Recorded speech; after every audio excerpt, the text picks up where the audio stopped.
Hello, welcome to the first lecture of chapter 2 of our comprehensive machine learning, data science, and artificial intelligence course. Now, in the end of previous chapter, we had learned how to create and activate virtual environment on Windows, Mac, and Ubuntu machines. We will assume or that there is a virtual environment named like this, basic BS underscore pi 311 on our uh, Windows machine. But steps will remain the same for Linux also or for Mac also, except that Windows uses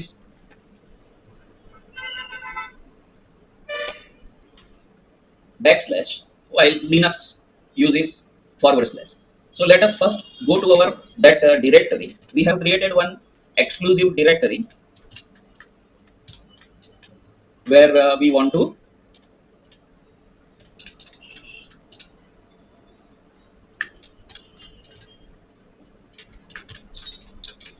activate our virtual environment. We want to do these steps at the beginning of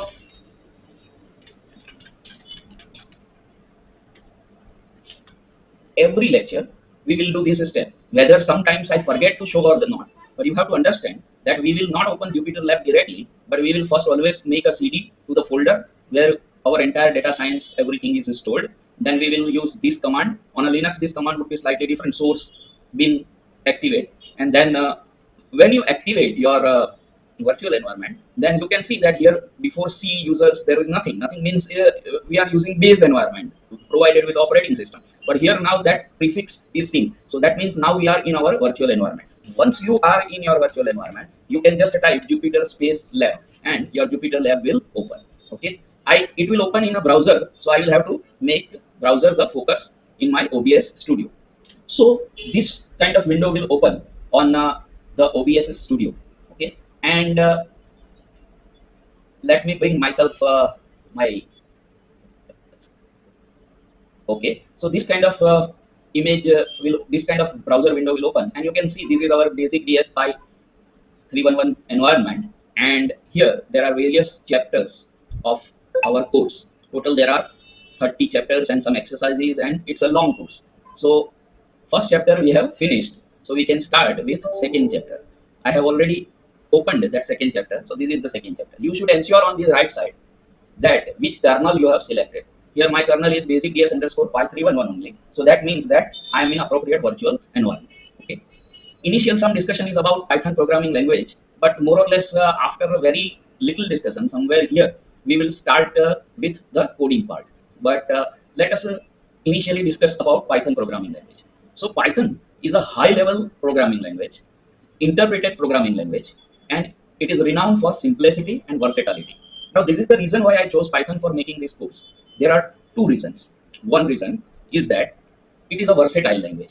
So tomorrow, if you want to make a jump to a career different than data science, which I would doubt that anybody would like to do because this is a highly fulfilling and fascinating career. But if you say tomorrow decide that no, I want to make an web app developer, or I want to create a maybe go into the cyber security, then Python can work even there. So you won't need to learn a new programming language. That is first reason. And second reason for choosing Python is that just like it can allow you to switch to new domain, it can also allow you to go as much higher as possible. So tomorrow, if you want to go and deeper in this data science, machine learning, and AI, far more deeper than what this course is, then you can do everything in deep learning or everything in artificial intelligence using Python. Okay.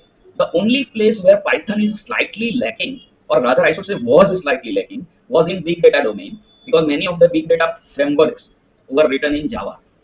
But nowadays, even that problem is sorted, and Python is making very fast, what you can say, entry into big data domain also. So you can understand the reason of choosing Python. Python was developed by Guido van Rossum, and it was released in 1991. Now this is the interesting thing, that as such it is not a new programming language, and that has certain benefits also.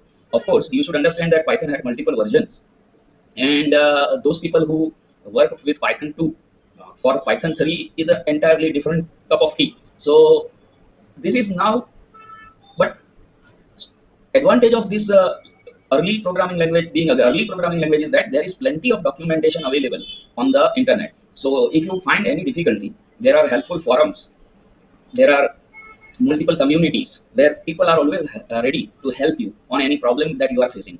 I would say that the documentation and the forums on Python are perhaps more than any other programming language which can be used for data science. Okay, so that is one thing. Python has since become one of the most popular programming language favored by both beginners and seasoned developers. That is, as I said, that you can begin easily with Python, but as you go on deeper and deeper into your domain, then you will find that Python is up to the mark.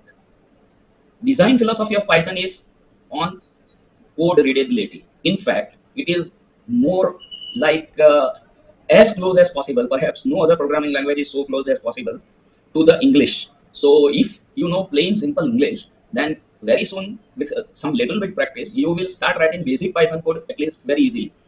This is important thing. Significant white space. Now many people consider this as a positive point. Some people consider that as a negative point also. So in Python there are no curly braces or brackets. Very little you will see them. But instead the code fragments are separated from each other using indentation. So that means what I am saying is something like this. That let me add one cell here. Suppose I am defining a function def my function. This is how a function is defined in Python, and there is one. You can see immediately Jupyter Notebook has started from one indented level. It does not start from here. Okay, so def my function, and then if you by chance you start from here, say you are just coding on ordinary notepad, then you have to press the tab character, and then here you can start writing maybe a plus b, where your function, don't worry about what is this a and what is this b. They will be supplied as a argument to your function, say a and b. Okay, so let me remove this indentation and let me try to run this cell. It will flag an error. You can see indentation error. So expected an indented block. Whenever you see this error, just go at the beginning of that sentence and press tab. Okay, as I showed, Jupyter Notebook automatically adds that tab, so it is not much of an issue. Okay, now if you run that, then you will see there is no error. Okay, so this is about that significant use of white space and a syntax which allows programmers to accept concepts in fewer lines of code compared to maybe languages like C++ or Java. Now there are lovers of C++ also, and there are lovers of Java also. So we don't want to go into the programming language debate, but I would say there is one criticism of Python, that Python is slightly lagging in performance. That is the speed of execution of code, etc., compared to maybe languages like C++. Okay, so compared to languages like C++, yes, Python was slower, but nowadays there are so many tools available which makes Python as efficient as any other programming language. And parallel processing was not allowed in Python, but as I am making this course just a little bit of 2 months back, parallel processing and that is something called thread locking, that is removed in Python, and now you can use your multi-threading environment, or if you have powerful processor, then you can use its full juice with Python also. So that performance argument does not much matter now. Yes, what is meaning of this word interpreted programming language? That also you must understand. Let me recreate that cell. Now interpreted means what? Here this is a simple 1 line, 2 lines of code, and say I just add one more cell here, and I call that function. Those who are completely new to programming, they don't worry. Okay, that what this fellow is doing, you will learn all these things. But those who come from at least one other programming language background, they know these things. That so result equals my function. My function means I'm calling that function, and 3 4. 3 4 means instead of a I am supplying 3, and instead of b I am supplying 4. Obviously, what the function will return, then it will return 3 plus 4, or it will return 5, and that I am storing here as a result, and I'm trying to print that result. Now, if I see, then you can see that 3 plus 4 7, that will be stored here. Okay, so that is displayed here. Now, in this whole process, there is no compiling. Okay, some languages like C, etc., they first require your code to be compiled, and then it can be executed. But Python is an interpreted language, so compiling step is completely removed. Your code is directly executable. Okay, so this is one important thing. We will continue our discussion in next lecture. In next lecture, we will see some core features of Python and this diagram also. Okay, so thank you and continue.